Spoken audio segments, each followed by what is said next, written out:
Hello दोस्तों, स्वागत है आप सबका हमारे चैनल हॉरर फैक्ट्री में। मैं आपको आज ऐसी कहानी सुनाने जा रही हूँ जो कि बिल्कुल सच्ची है और जिसको सुनकर आपके शरीर में कपकपी लग सकती है। तो ये कहानी सिर्फ मजबूत दिल वाले ही सुने, कमज़ोर दिल वाले इस वीडियो को अभी छोड़कर चले जाएं। तो कहानी है, ये कहानी उन दिनों की है जब रातें सर्द होती हैं।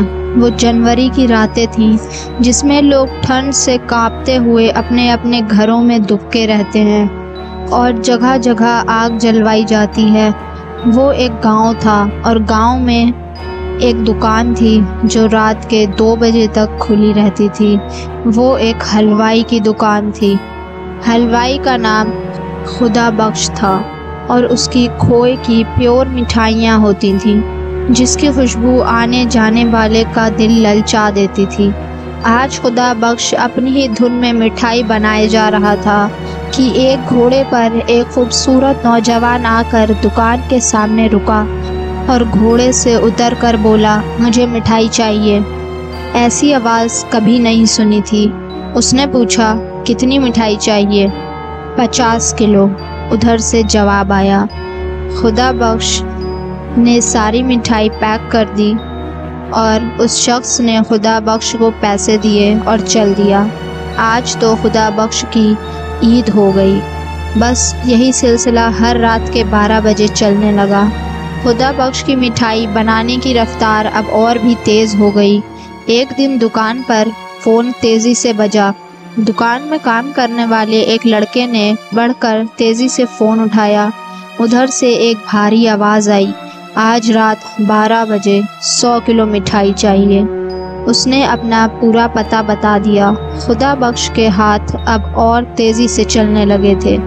रात ठंड सर्दी की खामोशी को अपने अंदर समेटे खुदा बख्श 100 किलो मिठाई लेकर बताए हुए पते पर पहुंच चुका था। वो गांव का आखिरी छोर था जहां कोई परिंदा भी नजर नहीं आ रहा था। खुदा बख्श के ठंड में भी पसीने आने लगे थे। इतने में वही शख्स एक छोटे से दरवाजे से बाहर निकला और उसको कड़क नोट हाथ में थमाते हुए मिठाई अंदर ले गया। खुदा बख्श कुछ सोचने लगा। देखने में वो घर एक गरीब का लग रहा था, लेकिन इतनी मिठाई उसे अचंभा हो रहा था और उसके दिल में शैतान ने दस्तक दी कि चल अंदर चलकर देखते हैं। और वो उस घर के अंदर दाखिल हुआ।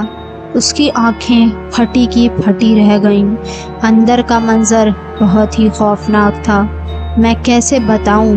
खुदा बख्श को ये एहसास हो गया था कि अंदर आकर उसने बहुत बड़ी गलती कर दी। छोटे से दरवाजे के अंदर एक महल था और सब लोग एक ही शक्ल में थे और सब अंधाधुंध मिठाई खाए जा रहे थे। अचानक एक की नज़र खुदा बख्श पर पड़ी और जैसे ही उस शख्स ने खुदा बख्श को देखा तो उसकी धड़कनें रुक गईं। उसको ये एहसास तो हो गया था कि वो किसी और ही मखलूक के बीच था जो कि जिन्नात थे। खुदा बख्श उन सबको देखकर बहुत घबरा गया और वो उस घर से बाहर निकलने के लिए भागने लगा। लेकिन वो घर इतना बड़ा था कि खुदा बख्श को बाहर निकलने में बहुत देर लग रही थी। किसी तरह उसने अपने आप को उस घर से बाहर निकाला और फिर उसने तेज़ कदमी से अपनी दुकान की तरफ चलना शुरू कर दिया। घर पहुंचने के बाद उसका जिस्म किसी जलती हुई रेत की तरह तप रहा था और धीरे धीरे उसको खौफ और बुखार ने जकड़ लिया। इस तरह इस कहानी का ख़ात्मा हुआ। आपको ये कहानी कैसी लगी हमें कमेंट्स में ज़रूर बताएं और अगर आपको ऐसे ही खौफनाक किस्से सुनना पसंद है तो हमारे चैनल को सब्सक्राइब कर लें। तो मिलते हैं एक और खौफनाक कहानी के साथ, तब तक के लिए अलविदा।